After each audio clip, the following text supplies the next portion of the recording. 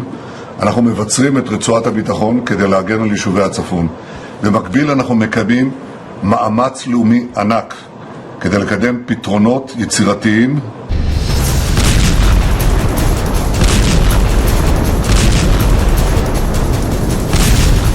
Hezbollah से भी ज्यादा घातक हमले हमास पर हो रहे हैं, जहां इजराइल सीधे हमास चीफ को खल्लास कर रहा है।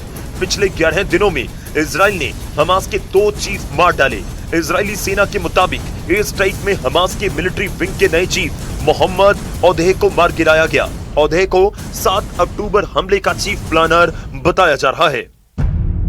इजराइल ने औदेह को इजराइल में घुसपैठ और हमले के टारगेट तय करने वाला मास्टरमाइंड करार दिया। औदेह के सफाई के साथ इजराइल ने पिछले 2 हफ्तों में हमास के दूसरे बड़े सैन्य कमांडर का खात्मा कर दिया। औदेह से पहले इजराइल के is Al Deen ul Haddad का सफाया 15 मई को किया गया था। इजराइल का मिशन हेड हंटर अब और ज्यादा आक्रामक हो गया है। गाजा से लेकर लेबनान की बैका वैली तक आईडीएफ लगातार विध्वंसक हमले कर रही है। इजराइल का दावा है कि 180 से ज्यादा ठिकानों को टारगेट किया गया। इजराइल ने हमास के नए सैन्य चीफ मोहम्मद औदेह को भी टारगेट किया। वहीं सीज फायर के बावजूद दक्षिण लेबनान में इजराइल की सेना लगातार बमबारी कर रही है। साफ दिख रहा है कि इजराइल केवल जवाबी हमला नहीं बल्कि हमास और हिजबुल्लाह की पूरी कमांड चेन तोड़ने के मिशन पर उतर चुका है, जिसे देखते हुए अब ईरान लेबनान वॉर में गेम चेंजर हथियारों के साथ एंट्री लेने के सिग्नल दे रहा है। लेबनान में इजराइल का ईरान से एनकाउंटर शुरू। इजराइल के बेन गुरियन और रेमन एयरपोर्ट इस वक्त अमेरिकी एयरफोर्स के बड़े बेस बनते जा रहे हैं। रिपोर्ट के मुताबिक दर्जनों अमेरिकी लड़ाकू और ईंधन भरने वाले विमान अब भी इजराइल में तैनात हैं। इतने सैन्य विमान मौजूद हैं कि आम फ्लाइट ऑपरेशन तक प्रभावित होने लगे हैं, जिससे साफ हो चुका है कि ईरान पर अमेरिका और इजराइल का दोबारा हमला हो सकता है। सीज फायर के बाद भी इजराइल में अमेरिकी सैन्य मौजूदगी लगातार बढ़ने से ईरान भी एक्टिव वॉर जोन में उतरने की तैयारी कर रहा है।